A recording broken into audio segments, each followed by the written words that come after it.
Welcome to Advanced Solutions. Today's topic is how to set up RSS or XML feeds onto your homepage. To begin talking about RSS and XML feeds, let's go out to Monroe County's homepage and take a look at what they have done with our RSS feed reader. I'm going to scroll down, and as you can see here at the bottom of the screen, this is where they've displayed today's library events and today's meetings at the library. Now, this is limited information. We all know that we could go out to our calendar and get 30 days worth of information on all of the events going on with all of our libraries. We could also do searches, we could be more specific, things like that.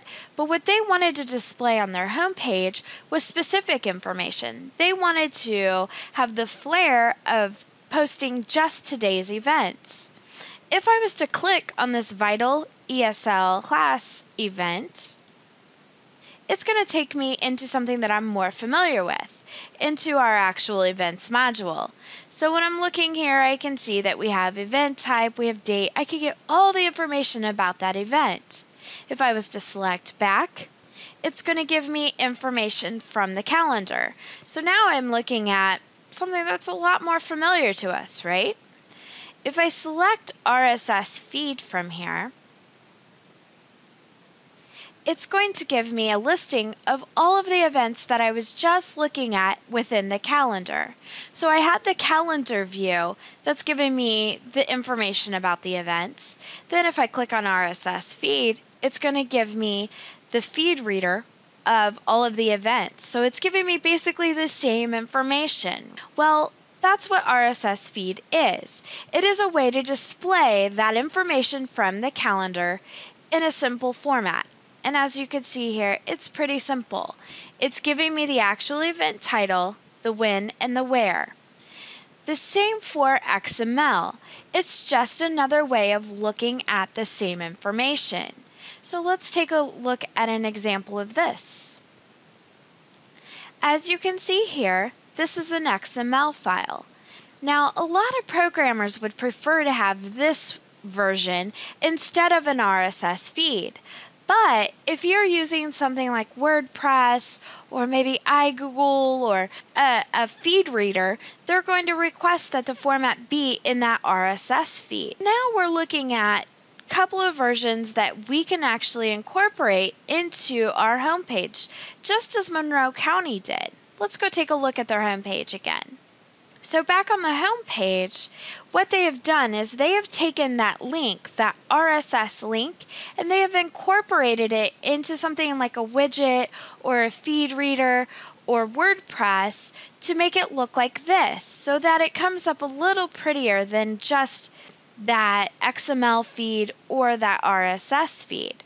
They've also included some tags in there or some conditions in there that gets us the specific information that they were looking for.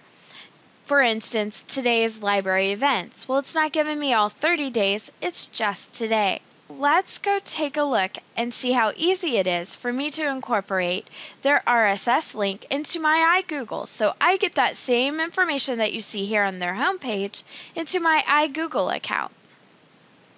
First, we need to get the link. Now, I have two ways of getting it. Remember, I can do XML or I can do RSS.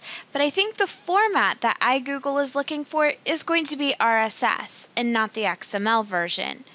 So what I'm going to do is I'm going to come back over here and I'm going to go to the calendar and I'm going to just select the RSS feed. This is the RSS format, and iGoogle reads this one pretty well. So what I'm going to do is I'm going to copy the entire link up from my toolbar, and then I'm going to come over to my iGoogle account and I'm going to create basically what they call a widget out on my homepage for iGoogle. So we're going to come over here and I'm going to do add stuff, and right here it says add feed or gadget.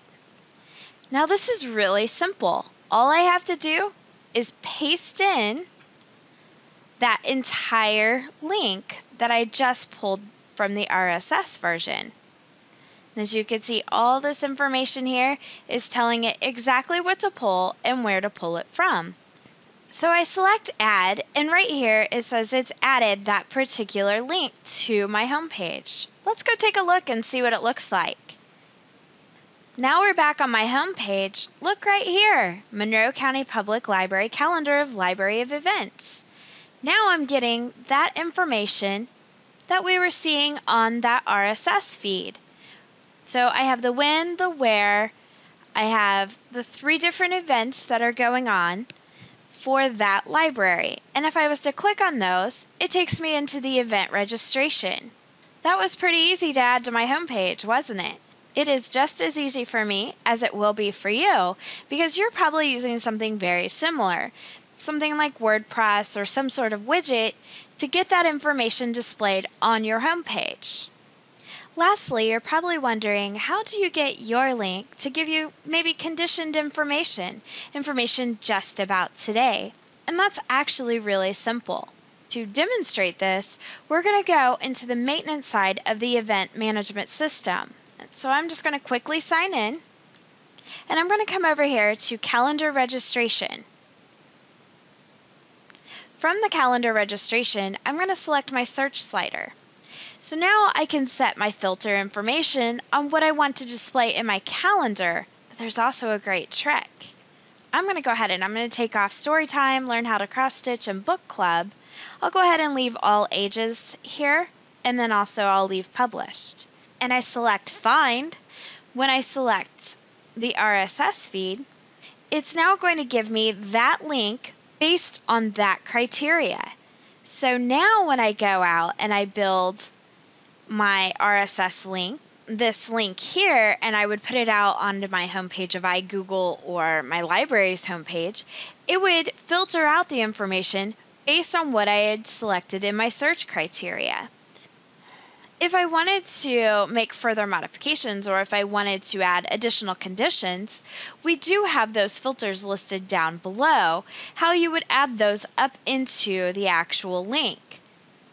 I would copy this information, and let's go back over to iGoogle just to show you another example. I'm going to do add stuff again, add feed or gadget. I'm going to paste that information in again, and it's going to add it to my homepage. So let's go take a look. Right here, it now has Sabrina's Fairy Tale Library schedule of events. So again, it's easy as that.